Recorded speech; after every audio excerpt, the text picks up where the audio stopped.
6 अगस्त 1945 Hiroshima में एक चमकदार गर्मी की सुबह। हवा स्थिर थी, पक्षी चहचहा रहे थे। फिर दुनिया एक अंधाधुंध फ्लैश में घुल गई। आकाश आग के समुद्र में फूट पड़ा। 3,50,000 आत्माओं का शहर हिरोशिमा पल भर में गायब हो गया। 3 दिन बाद नागासाकी में भी ऐसा ही हश्र हुआ। परमाणु बमों ने कुछ ही मिनटों में दुनिया को नया रूप दे दिया था। खंडहरों के बीच मानवीय लचीलापन और जीवित रहने की इच्छा की कहानियां टिमटिमाने लगीं। 1945 की दुनिया युद्ध से भस्म दुनिया थी।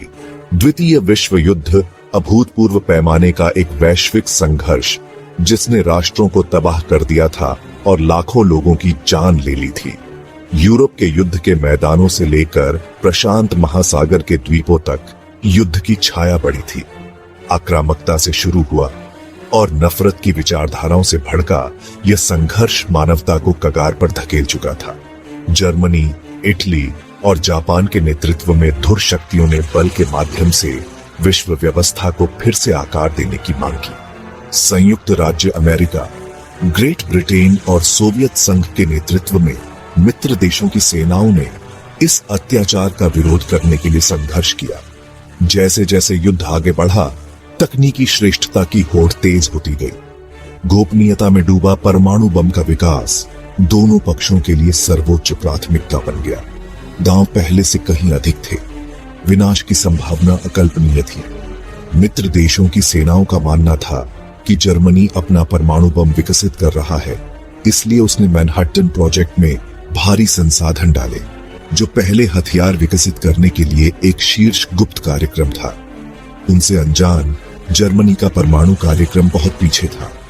अकल्पनीय शक्ति के इस नए हथियार का असली निशाना जल्द ही साफ हो जाएगा। जुलाई 1945 तक जर्मनी ने आत्मसमर्पण कर दिया था, लेकिन प्रशांत क्षेत्र में युद्ध जारी रहा। जापान ने आत्मसमर्पण करने से इनकार कर दिया। लड़ाई जारी रही, जिसमें दोनों तरफ अनगिनत लोगों की जानें गईं। पारंपरिक बमबारी अभियान विफल रहा था।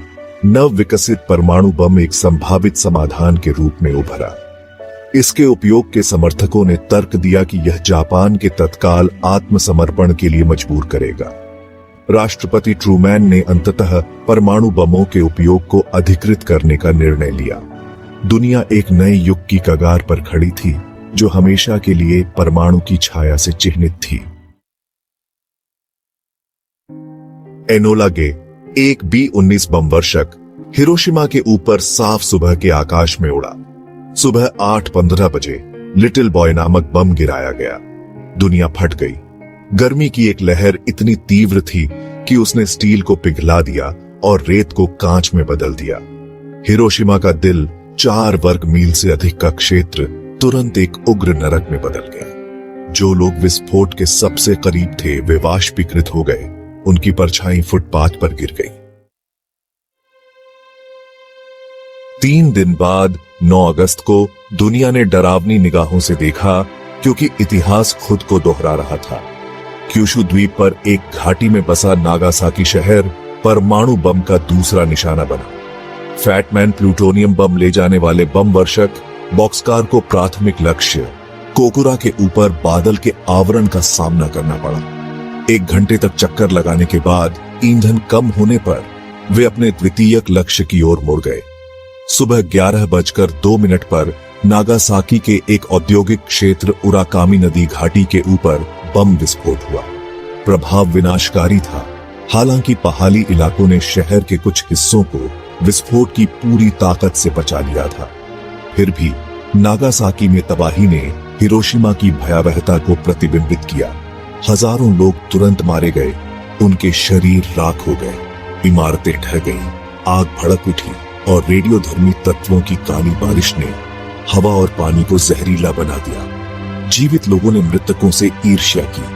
हिरोशिमा के मात्र 3 दिन बाद नागासाकी पर बमबारी ने परमाणु बम की भयावह शक्ति और उसके द्वारा लाए गए विनाश को रेखांकित किया। दुनिया, जो अभी भी पहले हमले से उबर नहीं पाई थी, त्रासदी की भयावहता को समझने के लिए संघर्ष कर रही थी। बम विस्फोटों के बाद हिरोशिमा और नागासाकी के खंडहरों पर सन्नाटा छा गया। हवा मौत और सड़न की दुर्गंध से भर गई थी। घायलों और मरने वालों की चीखों से एक भूतिया सन्नाटा छा गया था। बचे हुए लोग मलबे से बाहर निकले, उनके चेहरे राख से ढके हुए थे। उनकी आंखें आतंक और अविश्वास से सनी हुई थीं। वे उजाड़ भूमि में घूमते रहे, प्रियजनों की तलाश में, भोजन के लिए, पानी के लिए, ऐसी दुनिया में कुछ भी परिचित के लिए जो उलटी हो गई थी। हताहतों से अभिभूत अस्पताल मृतकों और मरने वालों से भर गए। बमबारी के शिकार डॉक्टर और नर्सें सीमित आपूर्ति के साथ अथक परिश्रम कर रहे थे, अकल्पनीय पीड़ा और नुकसान का सामना कर रहे थे। बम विस्फोटों के दीर्घकालिक प्रभाव कपटी और दूरगामी थे। विकिरण बीमारी एक मौन हत्यारा जोखिम में आने वालों के शरीर को तबाह कर देता है। कैंसर की दर बढ़ गई और जन्म दोष दुखद रूप से आम हो गए।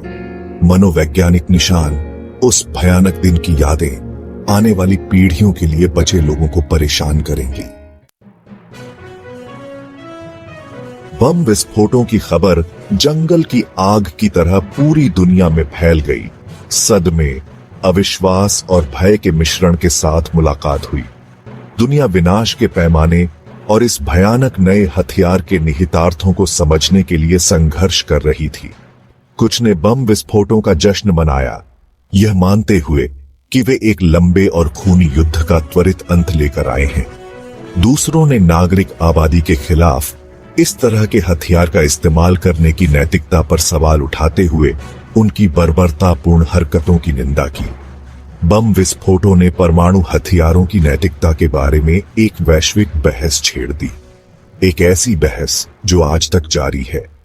मशरूम के बाडालों की छवियां, हिबाकुशा की कहानियां, बम विस्फोटों से बचे लोगों ने परमाणु युद्ध की मानवीय कीमत की कठोर याद दिला दी। बम विस्फोटों ने शीत युद्ध की शुरुआत को भी चिह्नित किया, जो भू राजनीतिक तनाव और संयुक्त राज्य अमेरिका और सोवियत संघ के बीच हथियारों की दौड़ का दौर था। दुनिया परमाणु विनाश की छाया में जीती थी। पारस्परिक रूप से सुनिश्चित विनाश का खतरा हवा में भारी पड़ा हुआ था। हिरोशिमा और नागासाकी के निशान गहरे हैं, न केवल जमीन पर बल्कि उन लोगों की आत्माओं पर भी हैं जो बच गए थे। परमाणु बम विस्फोटों के जीवित गवाह हिबाकुशा उस दिन के भौतिक और भावनात्मक भार को अपने साथ लेकर चलते हैं। कई बचे लोगों को भेदभाव और पूर्वाग्रह का सामना करना पड़ा। उनके अनुभवों को खारिज कर दिया गया या कम कर दिया गया। बम विस्फोटों का मनोवैज्ञानिक टोल, उत्तरजीवी का अपराध बोध, विकिरण बीमारी का डर और प्रियजनों का नुकसान अदृश्य घाव छोड़ गए जो समय ठीक नहीं कर सका। हिरोशिमा और नागासाकी शहर जो कभी विनाश के प्रतीक थे, पुनर्निर्माण और याद रखने के लिए दृढ़ संकल्पित होकर राख से उठे। स्मारक और संग्रहालय उस दिन की भयावहता के गंभीर अनुस्मारक के रूप में खड़े हैं, जो शांति और परमाणु हथियारों के उन्मूलन के लिए समर्पित हैं। हिरोशिमा और नागासाकी की विरासत जापान की सीमाओं से बहुत आगे तक फैली हुई है। ये लचीलापन की विरासत है, मानवीय भावना की सबसे अकल्पनीय पीड़ा को भी सहन करने की क्षमता का प्रमाण है। हिरोशिमा और नागासाकी की परमाणु बमबारी अनियंत्रित घृणा के विनाशकारी परिणामों और परमाणु हथियारों की विनाशकारी शक्ति की द्रुतशीतन याद दिलाती है। वे इतिहास की एक कठोर चेतावनी है, पूरी मानवता के लिए कार्रवाई का आह्वान है। हमें उन पीड़ितों, बचे लोगों, उन परिवारों को याद रखना चाहिए जो उन भयानक दिनों की घटनाओं से अलग हो गए थे। हमें उनकी कहानियों को सुनना चाहिए, उनके दुखों का गवाह बनना चाहिए और अधिक शांतिपूर्ण भविष्य के लिए अथक प्रयास करके उनकी यादों का सम्मान करना चाहिए। हिरोशिमा और नागासाकी के सबक स्पष्ट हैं। हमें संघर्ष के समाधान के रूप में हिंसा और युद्ध को अस्वीकार करना चाहिए। हमें संवाद, कूटनीति और समझ को अपनाना चाहिए। परमाणु विनाश के खतरे से मुक्त दुनिया बनाने के लिए हमें मिलकर काम करना चाहिए। मानवता का भविष्य अतीत की गलतियों से सीखने की हमारी क्षमता पर निर्भर करता है। आइए हम ऐसी दुनिया बनाने के लिए प्रयास करें जहां हिरोशिमा और नागासाकी को विनाश के अग्रदूत के रूप में नहीं बल्कि स्थायी शांति के लिए उत्प्रेरक के रूप में याद किया जाए। आइए शब्दों को फिर कभी न केवल एक नारा बनने दें बल्कि एक वादा करें जो हम खुद से और आने वाली पीढ़ियों से करते हैं।